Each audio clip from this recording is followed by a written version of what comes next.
Happy Saturday, everyone. Good morning, good afternoon, good evening, good day, depending on where you're watching us today. I am excited to be bringing you guys day 6 of the 7 days 5K step challenge. It's almost sounding like a tongue twister, doesn't it? It's almost sounding like da da da da da da da da. We might get ourselves into a tongue twister very soon. So we are going today into day 6 of the challenge, which of course means that tomorrow sadly will be the final day. But that doesn't mean that it is the last day for me to do something like this. It is just the beginning of many more days, of many more great things ahead.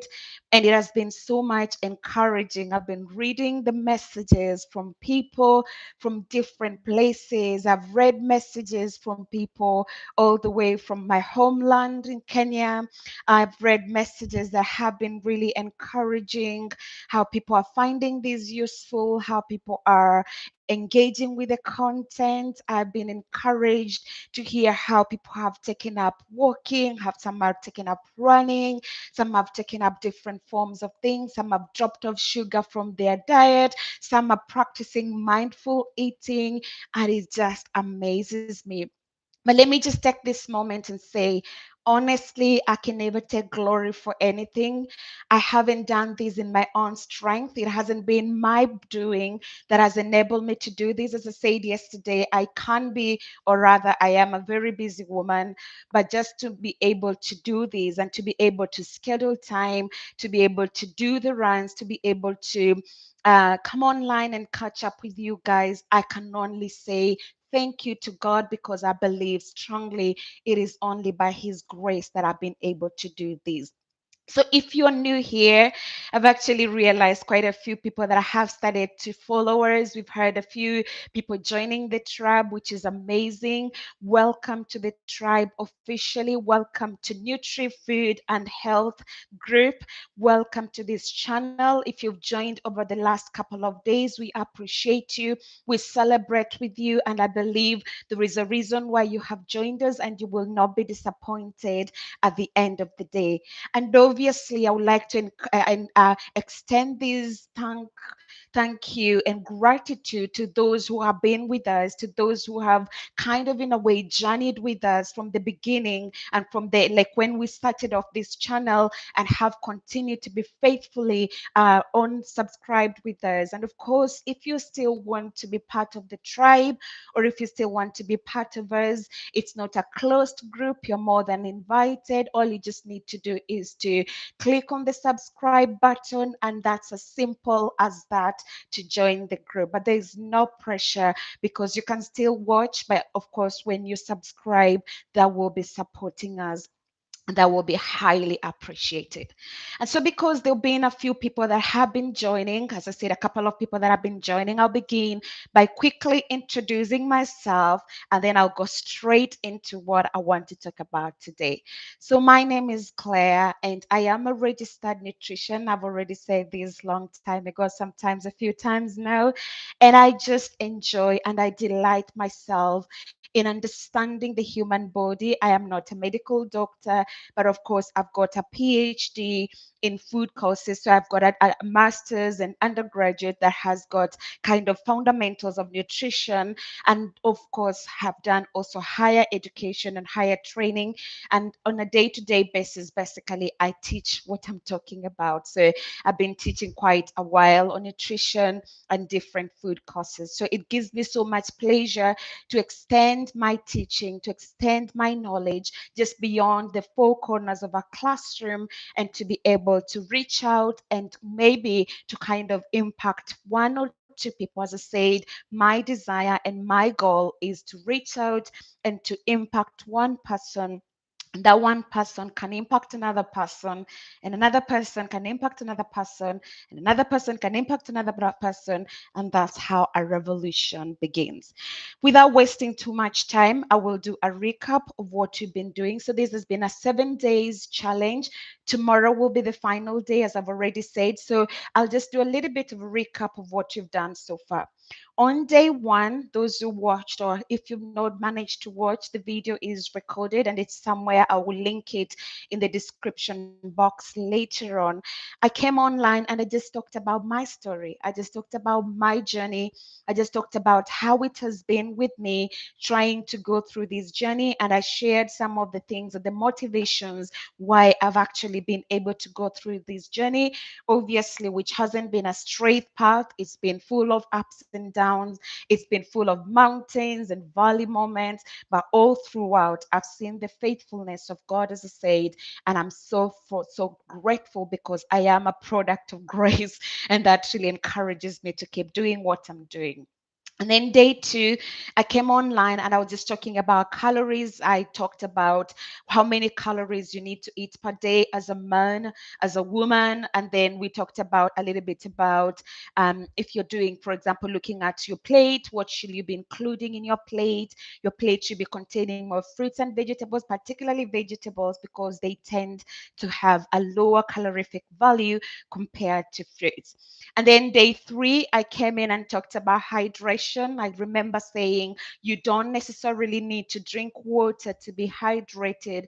There are different ways for you to be hydrated. And today I had a very interesting, like, kind of messages conversation with someone who was talking about how much water they are drinking. And of course, if you're drinking a lot of water, that's amazing. That's encouraged. But just be careful, as I said in the message when I was replying to the comment, if you have any underlying issues, too much water can actually dilute sodium in your body, and that can result in what is called hypotremia, and that's something that can be dangerous. So if you're drinking too much water, you might want at some point maybe to include some electrolytes in your water so that you're balancing what you're losing through paying a lot, and then you don't end up with issues. But of course, if you have any health issues, as I've always mentioned, it is always a good idea to discuss with a medical professional, discuss with somebody who understands a bit of your history, and they will be able to advise you accordingly at the end so that you don't end up into trouble because maybe you picked up some information here and you decided to do it. But of course, at the end of the day, everybody's journey is different, everybody's story is different. And then on Thursday, which was day four, I came online and we talked about mindful eating. I defined what mindful eating is, and I mentioned we live in a society where we are kind of just distracted most of the time. We go out for dates and we are constantly on our phones, we're constantly on gadgets, our TVs are never switching off, we are constantly feeding ourselves with news feeds, but that can also affect and impact the way we eat. And mindless eating can contribute to overeating, and overeating, of course, can contribute or result into things like weight gain at the end of the day. And then yesterday, which was day number five, I came online in the evening and I talked about how to establish a healthy habit. And I just spoke about the different ways in which you can be able to do that. And I think I'm going to try to start and build up from there so that I can talk about what I want to talk about today. There's just one thing that I've been thinking about as I was reflecting on the things that we discussed yesterday, and I didn't really get time to talk about it, and probably it will be the best thing to start us up today. I mentioned you can look at your community, you start slow by slowly. Don't try to do everything in one go. Pick up one from already what you have as your already existing health habits, and then build up on that eventually to get to start something new or to grow something else on top of that. So today, again, I mean, there's just one thing that I wanted to talk about, which was, of course, when you're starting a new regime, there are chances that you will fail. And this is one of the things that I picked up this morning from a message that I was chatting earlier on. Somebody had commented on one of the videos, and I was talking to, I think it's Plenty of Blessing, and saying, it is important, even if you fail, do not give up, pick yourself up, and keep on going. You will get many times that you will fail on this journey. There will be many times that you will get it wrong, but you have to constantly remind yourself that the moment you fail, it doesn't mean that you should give up. It doesn't mean that you throw in a towel and say, I'm not going to do it ever again. But what it just means that even if you fail, even if you don't get it right, you can still be able to pick yourself up.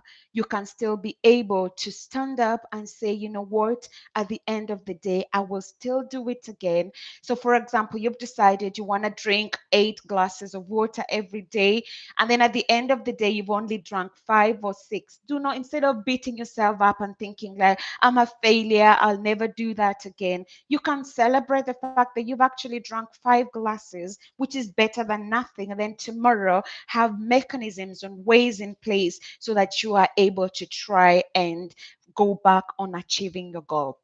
So today I'm going to be talking about rest. And if you're online with us, one thing that I just want you to do is to try and think about this word called rest. And I would like us to begin this rest by doing a very simple exercise. I want you to close your eyes. And I just want you to think about today. I don't want you to go up to yesterday. And as you're thinking about today, I just want you to take a deep breath in.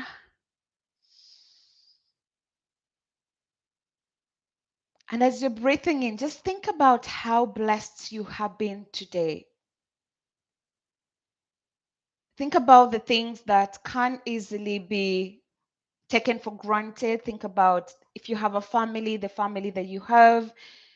If you have a job, that you have a job. If you have, no matter what it is, I don't want it to be very complicated. I just want it to be as simple as it can be. And as you're thinking about that, as you're inhaling,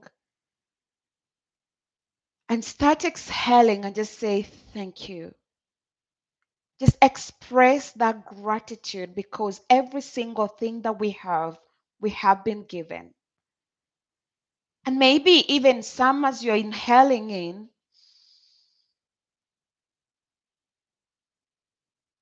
you might think of something that you really, really wanted, but you never heard it. And maybe it's resulted in some disappointment. Just breathe out and let it go. Let go of that worry, let go of that anxiety, let go of that depression, let go of that disappointment, let go of anything else. So, again, just do a very deep breath in and breathe out. And as you're breathing in, of course, you need to try and kind of in a way be mindful of how your heart rate is, be mindful of your pulse rate, and just see if there's any kind of feelings of tension and things like that. Focus on more thanksgiving and on more gratitude as you're exhaling, as you're letting go and saying, like, yes, I might have things that I'm not satisfied with, but I'm gonna just take this minute, I'm gonna take this moment and be thankful that even if I don't have the things, all the things that I want, at least I have the things that I need. And if you're able to, I just want you to start doing a little bit of stretches. So, like, you can just pull yourself a little bit up and then relax and then change the hands. Just let that tension get off you so you can kind of try to struggle your shoulders. So do the front side first a few times and then move in the opposite direction just to kind of release that tension, just to kind of let go of it. Anything you can try also as well, just to let go of your head and just kind of in a way to, we sit so much and we put so much weight on ourselves, we put so much weight on our heads, we have so much tension, and it's just nice to let go of all those things before we talk about rest. If you participated in that, how do you feel? And as well, just hold your hands together and just pull them up and stretch. And then stretch and reach out to the sky. And then you can stretch and reach out to the back. Oh, and let go so that you can hear and listen of me talking about rest tonight. So I was thinking about rest really. When you think about rest, what comes to your mind? What are some of the things that rest means to you? Rest obviously will mean different things to different people, even though the dictionary definition of rest is just the freedom from activity. Some people will take rest and say, like, oh my goodness, that rest is freedom from activity, but they end up still being able to do so much on the days that they say they are rest days. You can end up kind of finding yourself constantly just working hard and hard and hard. And we live in a society where somebody has taught us the act of following and seeking after stuff. And at the end of the day, we don't really give much time and thought to that word called rest. Rest has almost become like a cuss word in our society, isn't it? You don't want to talk about it because there are bills to pay, the economical crunch, there is so much difficulties. We need to look for money to be able to buy food. There's inflation, the mortgage rates have gone high, the cars need fueling, or there's no money to pay for the fuel. All those different things, all those bills that are waiting for us means that we are constantly needing to go from one job to another, from one activity to another. We are constantly just busy, busy, busy, trying to make life happen, isn't it? That's the thing we're constantly doing.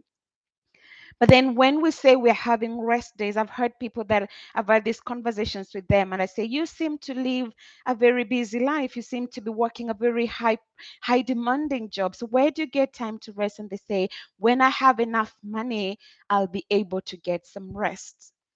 And I say to them what somebody once told me, that do not spend your healthy years looking for wealth, that you have to spend your wealth trying to get your health back.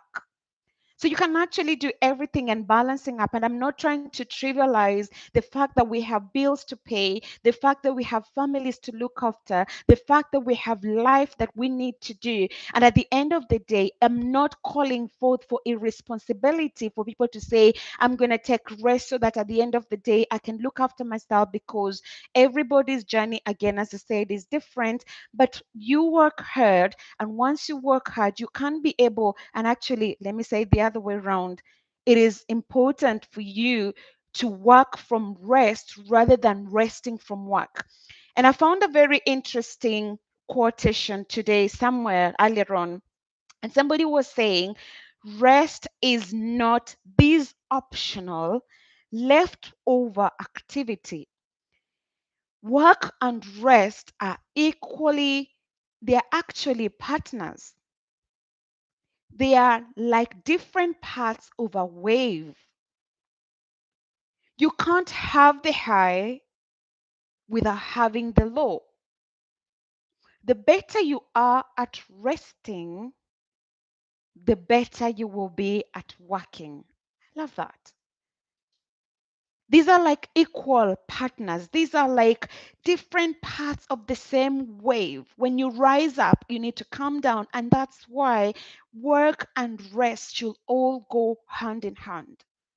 Do not overestimate the ability of working and underestimate rest, because after all, they say too much play without rest makes Jack a dull boy.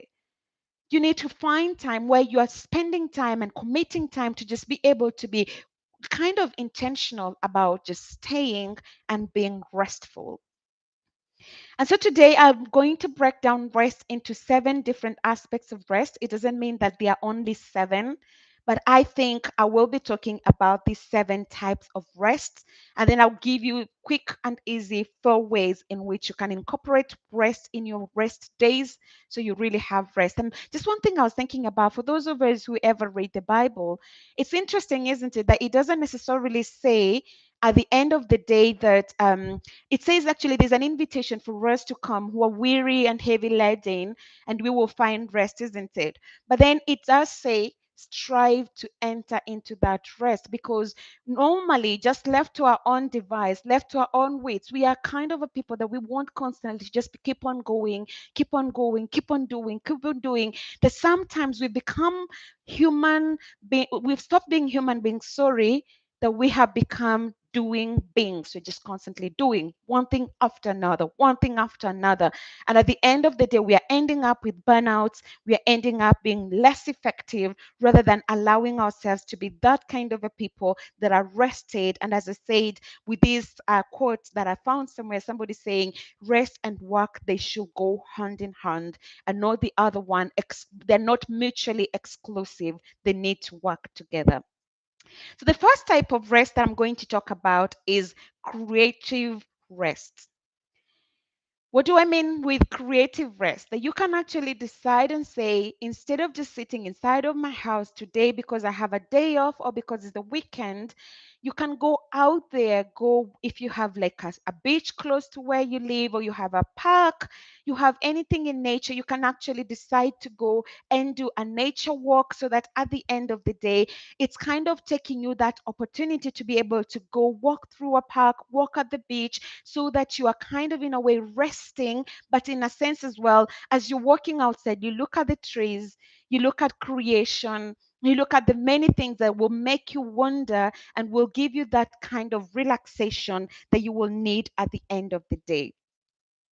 You can also, there are different ways in which you can achieve this. So you can do that, as I mentioned, you can take a walk through, let's say, the park, or instead of just going, let's say, for example, for a drink out with people, you can decide to do maybe painting, to do things like art at the end of the day, or also you can still do some different stuff with your friends. So that's the first type of rest that you can engage in, or activity that you can engage in on the days that you're resting.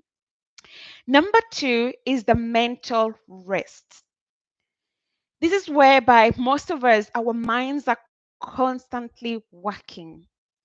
Our thoughts are constantly racing. But you can actually take a day and decide, for example, if you have a busy job, you can set in times. If you have a smartwatch, they're really good in telling you it's time to take a break. So you can just take kind of a break and decide and say, okay, I'm going to stop now. Where I have reached is enough. Maybe for another 10, 15 minutes, I'll stop and get a break so that I can get a little bit of a rest in my mind. I can get a little bit of a mental rest at the end of the day.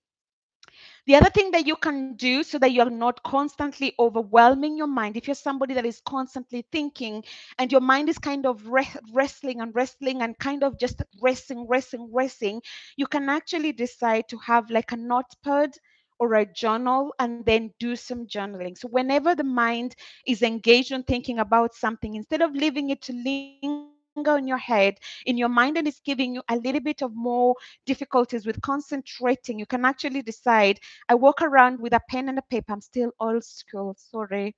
And when I walk around with my pen and paper, if an idea comes to mind, I quickly jot it down so that I'm not spending a lot of my time and my effort just thinking about it. And it's kind of giving me restlessness. It's kind of disturbing my mind. I write it down. And once I've written down, I'll come back to it sometimes later. And that can actually give me that ability to rest my mind and and not necessarily racing it around. The other thing that you can also do is kind of in a way taking just a break from all these gadgets. You can power them off at the end of the day. Say, like, I'm going to have a phone free evening, for example. My phone goes off around 8 p.m. If you try to send me a message after 8 p.m., sometimes even 7 p.m., you'll not get me. I will get back to you the next day because I really want to get that time to just kind of, before I go to bed, unwind, get away from all these blue lights from the phones and things like that, but also to just let my mind to rest. I don't want to go to bed thinking about what somebody has said about me, or thinking about what somebody is discussing something else, or things like that. So I get that break before bedtime, and that can give you some mental rest at the end of the day. And then there is also the physical rest, which is quite very important. We've been doing 5,000 steps this week, which is kind of can be very involving, and it can be really, really exhausting if it's the first time that you're doing. And that's just taking time to physically rest is important. One of the ways in which you can physically rest is doing things like just sleeping. It is usually advised, if you are able to, at least to sleep about 8 hours in a night. That will give you enough rest. If you are an adult, of course, children need to sleep more. It will mean by the time you're waking up in the morning, you'll be very well rested and you are able to go through the next day successfully without any issues. But you know what happens is that most of the time we get to a point we just racing up, racing through everything, that it gets to a point it becomes a little bit more difficult for just kind of in a way to sleep. Or maybe you go into bed, you're trying to sleep, and then you're carrying with you the weight of the day. You're carrying with you that person who said something against you, somebody who's hurt you, something that didn't happen the way you wanted it to happen. And then you're sitting down in bed and just reflecting on those things, and it's getting into midnight, you're not asleep yet. And then you're waking up in the morning very exhausted. And sometimes just kind of learning to let go, having those opportunities to just kind of let go of the weight of the day before going to bed can really, really, really be helpful. I find it easier and find it much more helpful just to kind of practice in a way before I go to bed, just handing over and I say, you know what, at the end of the day, it doesn't matter what somebody has said about me. It is their opinion. I cannot control what everybody says about me. I cannot control everybody's action about me, but I can control what I say about me. I can control my actions. So at the end of the day, I've got to learn to let go as I go to bed so that I'm not regurgitating and thinking over and over again over stuff that people have said, over stuff that has happened in the day, which sometimes you're not having any power and authority over it to control it in any way. You can as well do this resting by just taking a nap. I know people that enjoy and derive their strength. Like I have a friend currently in the new church that we go to, and she's telling me like for her 15 minutes is enough. Once she's feeling really exhausted, she just goes down for 15 minutes, wakes up, and good, she's good to go. And if you're that kind of a person, the 15 minutes can make a difference. Napping can be really good for you. When you're having also those physical rest, you can try as well to get yourself into things like massages if that's something that makes you happy. You can do things like acupuncture. You can do things that kind of in a way help relax the body. As I said, you can also engage in just like stretches, like kind of just stretching your body around. Do something that relaxes your body so that at the end of the day you're feeling much more rested at the end of the day. Number four is this kind of the social rest. I think a lot of us need that rest, whereby you're taking time to just have your me time. When is the time you just had your time for yourself, time with you, time to catch up with me, time to catch up with Claire, to catch up with the real me, the core of me. Most of the time we are revolving. I said like yesterday, my life revolves around family, work, and things like that. But at the end of the day, I'm learning these days. Sometimes I just take days off on a Friday and I'll stay at home by myself. Everybody's gone away because I want to be able to catch up with myself. I want to be able to do much more things by myself so that if I am okay, everybody around me will be okay. I do sometimes take myself for coffee dates. I love and I'm learning to date myself more because if I don't love me and expect other people to love me, at the end of the day, I'm putting so much expectations on other people, and that can actually also strain relationships. But also, if I am comfortable in being me and I'm happy being me and having my me time, that can really be helpful and giving me time to rest. And if you want to do that, sometimes it means you have to say no to something. You have to say no, maybe to going out with colleagues. When you should be going out, you say, I'm sorry, I'm not joining today because I have scheduled time to be with me. It doesn't mean that I'm advising you to be antisocial. As I said, we need community, we need to do life with one another. But what it just means is that you can actually say no. Sometimes you can actually say no to things that you just need to be home and recharge. Some of us are constantly saying yes to everything. Yes, are we going to go out for dinner? Yes. Are we going to go out for holiday? Yes. Are we going to go out for this and this? Yes, yes, yes, yes. That it gets to a point, your life is just rotating and revolving around people that you are even afraid of being by yourself because you don't know what to do by yourself because your life has constantly been a life that is full of constantly just being surrounded by people. And that's why it is important at the end of the day to kind of remind yourself you need also to have that me time. You can also try to change your social activities. So instead of going, let's say for a drink out, you can decide and say, I'm going to change it at the end of the day so that I end up maybe going for a craft club, or maybe going to spend time maybe at the gym or things like that. So you are kind of in a way having that social rest. Of course, the other thing as well that I mentioned yesterday is when you go out with people, we don't want to really constantly be the kind of people that are just moving into gadgets.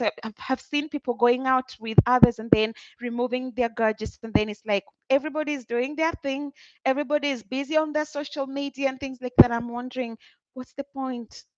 I've gone out with you and then we are spending our evening on our gadgets. You can actually avoid multitasking. Take that rest when you're socializing with your friends, with your family, so that you are present and avoid that multitasking at the end of the day. Number five, is the other thing is emotional rest. It is important when it comes to this emotional rest. I have a dear friend of mine who's agreed, she's a doctor in things to do with emotional well-being. She's agreed at some point, I'm not exactly sure, we're still planning that, to come on here and talk to you guys about how to look after emotional well-being, because I strongly believe you cannot have a good, healthy, thriving body if your mind and emotional well-being is all over the place. And one of the things that can actually help you to have emotional rest is sometimes setting boundaries. It's sometimes having those effective boundaries that you say at the end of the day, this is where it's going to end.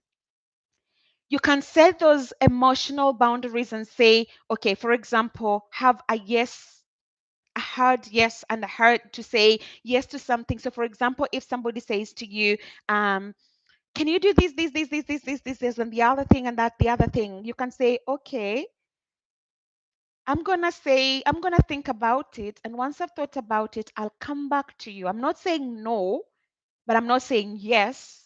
I want to take some time to process it so that I'm not just responding to the emotion, responding to the fear of annoying you, but I'm responding to ensuring that I have the capability to be able to do that. And that can actually give you that security around yourself. You can also take some time whereby you can say sometimes you start regretting and saying, I should have said yes and I've said no now, and now I've lost that opportunity. If you've done that, just tell yourself it's happened. I have better off moving on at the end of the day.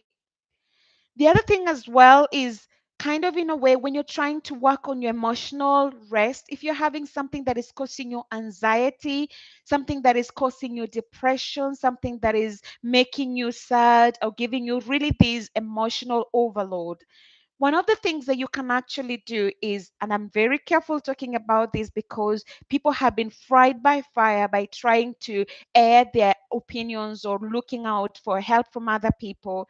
If you have a safe space where you can be able to share those things, they say a problem shared is a problem halved. If you have somebody that you trust, if you have a mentor or you have a life coach, somebody that can do the processing of the emotions with you, that can actually be able to be helpful. But if you don't have that, what I find helpful is every time I have developed from the beginning of January the 1st. I decided for me, one of other thing that I do, this is me giving you another tip about myself, I do journaling. And I have a video I think that I made sometimes back about journaling, the importances and things like that. Every single day, when I wake up in the morning, when I get even to work, I spend just 5 minutes of my day and I write down. I write down if I'm feeling happy, I write down. If I'm feeling sad, I kind of write down my emotions and I try to process them and think like, how is the best? Why am I feeling the way I'm feeling? If I'm feeling maybe overwhelmed by something, I think, have I picked up too much than what I should have picked up? Or if I'm feeling anxiety, maybe I'm thinking like, maybe I said something, I shouldn't have said it that way. You know, that kind of a feeling. You've spoken to a friend and now you are by yourself and you're starting to process to say, oh, they will judge me. I shouldn't have done that. Just writing it down. And as you're expressing yourself, as you're writing down in that journal, or maybe venting to a friend, I am somebody that processes things externally. And sometimes I process it by just, sometimes I can call a friend and just talk and talk and talk. And when I finish, you say, oh, it was this simple. Why has it been disturbing me the whole day, when just talking about it and venting about it has actually given me an emotional release, and I'm no longer feeling bad about it? I do sometimes this with my sisters, I do sometimes this with my friends, and it's just one of those ways that I've realized that when I speak about something, if something annoys me, if I'm disappointed or very upset with something, I quickly, if I speak about it, it is like the end of the day. So I don't keep grudges. I know this sounds a bit funny, but I don't keep grudges simply because when somebody upsets me, I know it's going to eat me up trying to talk about it and trying to sort it out. So eventually, what I've learned to kind of cushion myself is I find a safe space, I vent it out, and then after that, I'm like, I'm done. I don't even know why I was upset in the first place, because I am letting go of it. So if you cannot find somebody who you think is a safe space for you, just journal it down and learn to come back to that thoughts again at some point. The other thing is also that I would like to encourage you to do is to develop some ability to be able to deal with difficult emotions.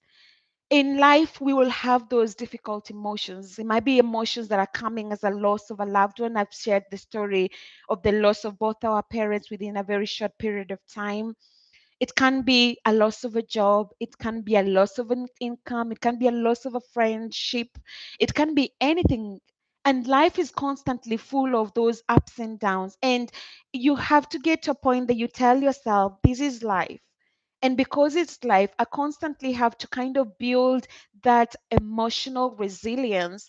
I can be able to bounce back, because if you don't do that, that's why you'll end up with things like depression, anxiety. I'm not trying to make them cheap. As I said, a friend of mine who's more qualified to talk about this will be coming to talk to you guys more about emotional well-being and talking about the whole cycle. But I want to tread carefully because I'm not psychologically trained to talk about those things. But just talking a little bit about my own experience, I've learned that at the end of the day, the more you go through, actually life itself can give you the experiences that you need. And just kind of, sometimes people say practice mindfulness. I say, for me as a Christian, practicing meditation and just kind of letting go of those bad feelings and replacing them with something, rather than disconnecting, reconnecting with yourself, with your purpose, and with your God, can really help you a lot when it comes to developing that emotional resilience. Number six is having a sensory rest. I have a colleague of mine that we were chatting the other day, and she was saying to me, Claire, every single time I see a message coming through, like I see that notification that an email has come through, it makes me panic. I'm thinking, what next am I supposed to be doing? And so what she did, she was like, she's figured out eventually how she can turn off the Outlook notifications, so that next time somebody is sending her an email, she will leave it and say, I will deal with it later.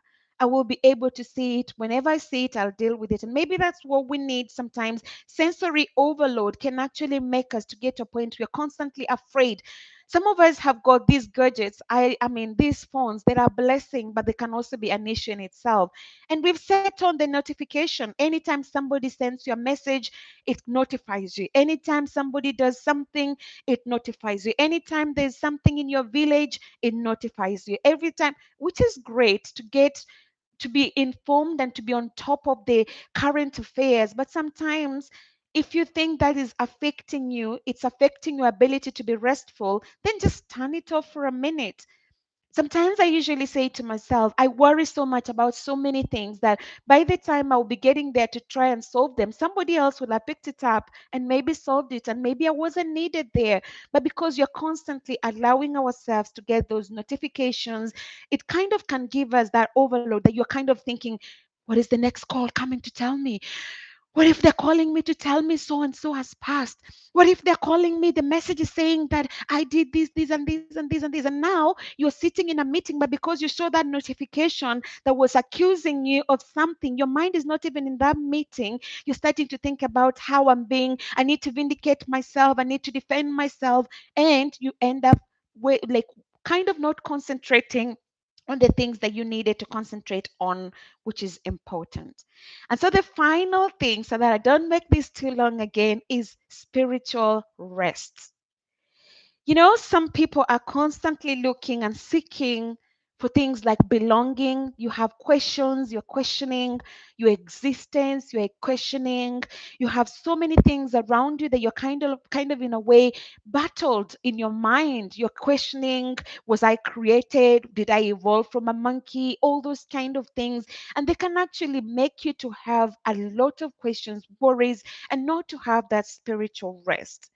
This whole concept of spirituality can be something that can actually become an issue to so many people.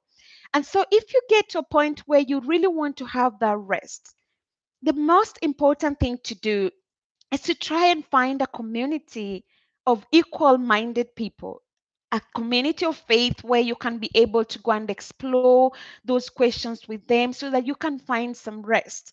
And I find, like, for myself as a Christian, Alpha is one of those easiest places to go to. If you have questions, you can always try just type online Alpha, and you'll find that there are so many resources that they provide that can give you a little bit of information, can give you a little bit of some hard questions that you might have. I remember when I was younger, I was, I think, the age of 4 or 5. I used to go, like, sit down very, like, at very end of our homestead. We have like this flowing river, and I would go and sit down and I start looking up in heavens, and I would start to ask myself, so who lives up there? And I would start to ask myself, so what will happen when we die? What happens? And things like that. Those are questions that can actually be issues to do with you're really trying to find rest. And of course, those are questions that can be explored in a good way, because I've met with people that are saying, oh, I no longer believe in anything, I'm just going to believe in the existence of whatever. But at the end of the day, finding a community or finding a place where these questions can be addressed in a good way, in a way that is kind of also a safe space, can be really helpful, because you don't want to end up believing in things that do not exist and that can affect you so much. So just to wrap that up, to bring that to a wrapping to an end, as mentioned today, I've talked about 7 different types of rest. I've talked about spiritual rest, which is the last one. I've talked about emotional rest. I've talked about physical rest. I've talked about creative rest. I've talked about social rest. I've talked about what else? Emotional rest.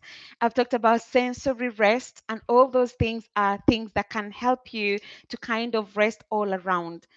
Of course, I've also mentioned things to do with just ensuring you're having those buffers around you and having mental rest as well. So, mental was the seventh thing. So, just as I bring this to a conclusion or to an end, I want to give you 4 different ways in which you can schedule your next rest day. As I said, rest and work should go hand in hand. So, these 4 things can really help you next time you have a rest day to really have a proper rest day. Number one is creating a hard stop. What do I mean with that? We live during COVID, most of us carried our works into our homes, and some of us have gone back into the offices, but our work has remained in our homes. And it gets to a point where you don't know how to differentiate between work and home and everything, because particularly for those people that are still working from home, it gets to a point that when you wake up in the morning, maybe at 8, you're sat down at your desk, and before you realize it's at the end of the day and you're still carrying into the night. This is something that I try to work on. Of course, as a teacher, sometimes it's not always working, but I'm very intentional when I come back in the evening. And one of the ways in which you can do that is schedule some activity after work. So if you finish work, let's say at 5 p.m., try to have an after work activity. You can have things like go out with a friend, or you can have, I do connect groups in the evening. I do sometimes taking my son from school, so that I know when I come back home from work, I'm actually now home, and this is my time to be home, is my time with my family, is my time to unwind, is my time to rest. I know some of us work in jobs that is very difficult to create that kind of a hard stop, but if you are able to, and particularly when you take a day off from work, it might be a good thing to say, Claire, we are stopping here, and we're not going to carry this on beyond the rest of the days. Of course, again, if you're working, try not to ensure that you're continuously doing this 7 days a week. I know some jobs can be very involving and they can allow you to, they want you to do that. But even if it's just a Sunday afternoon, switch off all everything and tell yourself you're going to be able to rest, because you need that. As I said, it is important, it is nice to work from rest and not to rest from work, if that makes sense in any way. Number two, try to ensure that you are scheduling, depending on whichever way you pronounce it, your rest days early in advance and as often as possible, than waiting until you start to feel depleted and then you start to feel like your tank is empty to start to refuel it. You know, if you have a car, for example, if you leave your car until it gets into the reserve, it will take you, number one, it can be very risky because the car can break down on the way.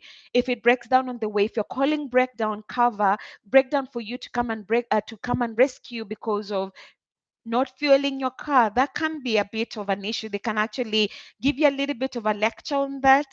And I've heard in some places and countries where you can actually be fined for driving a car that doesn't have enough fuel.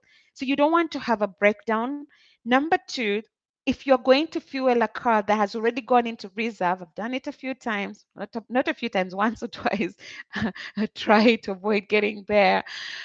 You will spend more money to be able to fuel your car to get the tank full. So you don't want to spend more effort once you get into a place where you're physically exhausted, you're starting to have a burnout, you're starting to have emotional drain, you're really emotionally drained, to start to think about rest, because that will be a little bit too late, and it can be much more tasking to be able to recover, rather than if you decide at the end of the day and say, all right, it is time now. Maybe once a week, once a month, I will take a day off or an afternoon off. And I know some people will not be able to have that luxury, but try to plan in your rest days and rest activities, so that at the end of the day, you're constantly stopping and starting. Like, I stop now, I'm like, okay, it is the end of the month. I take time to rejoice and to celebrate the month. And I take that, even if it's an afternoon, do something else that will make my body, maybe a physical rest activity, could be emotional activity, it could be a spiritual rest activity or whatever, so that you are building that in to ensure that you have that backup, rather than trying to refuel an empty tank. The other thing that you can do, number three, use technology to your advantage. As I said, try to switch off the gadgets and things like that. But also, you can have your phone, scheduling in your phone, for example, time to remind you it's time to stop and take a break. There are apps that can help you if you want, for example, to calm and to relax. There are apps that can be useful, for example, if you want to be creative, you want to maybe, you're not so much, you don't like maybe to read so much. If it's something that you do during your rest day, you're a reader and you don't want to read maybe, or you want to listen to books, you can listen to audiobooks, you can listen to music. Do something that makes you feel good, do something that makes you feel happy, do something that enhances your health. And of course, that can be something that technology can be good. You can have Spotify on your phone, you're listening to music as you're taking a walk, which is the final thing, number four, bundling different types of rest together. So you can decide, okay, I'm going to take my headphones, put on Spotify, put on my walking shoes. As I walk in the park or as I walk at the beach, or whatever I'm doing, I can go for a walk with a friend. So that's a social rest. I can do my walking. That's going to be a physical activity involved in it. And maybe if you're going with a friend, I wouldn't recommend bringing your music. But if you're alone, you can listen to music, listen to a sermon, a podcast, anything that will help you kind of just release the pressure from yourself and get yourself rested. As I say it again, just as I bring this to a close, I'll not say anything else after this, is that everybody's journey is different. Everybody's way of resting is different. But the most important thing is ensure that you are cushioning yourself by allowing yourself to have that time to recover so that at the end of the day, remember, we are prioritizing our wealth because health is wealth, and ensuring that we are well, our well being is important, and ensuring that we are doing activities that are making us wise. So go in the week ahead, go tomorrow if you are able to go to church. That can be a way of exploring your spiritual, getting some spiritual rest so that at the end of the day you will prosper, as I strongly believe in your health, and be in good health and be able to do things that will give you wealth, things that will give you health, and things that will give you wealth, make you well, and will make you wise. Once again, thank you everyone who's joined us today, this evening on the live stream. I really appreciate you. I really celebrate you. I'm so grateful and so thankful. And I shall see you again tomorrow for day number 7, when I get to do this for one final time in this season. And I don't know what the next season will bring. So, as I mentioned, watch out for a conversation with a dear friend of mine on emotional well being. Watch out on another conversation with another dear friend of mine on types of diets. And watch out for other activities and challenges, which I will talk a little bit about tomorrow. Until then, I hope you have a blessed evening. Get some time to rest, schedule in those rests, ensure that you're rested, because if you're not well rested, sometimes you can even end up gaining weight because you're constantly not allowing your body to recover as you lie down, as you lay down and sleep, to allow it to repair itself. And that can help cause you hold on to a lot of weight. I've had people that I've had these conversations with them saying, like, you're trying all these things and you're not losing weight. How is your sleep pattern? You realize, well, they only sleep a couple of hours. And I say, maybe you just need to let go, have a restful evening, so that tomorrow when you go for a walk, or tomorrow when you're going for work, or tomorrow, no matter what it brings, you have this physical, spiritual, emotional, mental, social, and all forms of energy to be able to tack it. Until tomorrow, have a good evening and goodbye, everyone. Bye.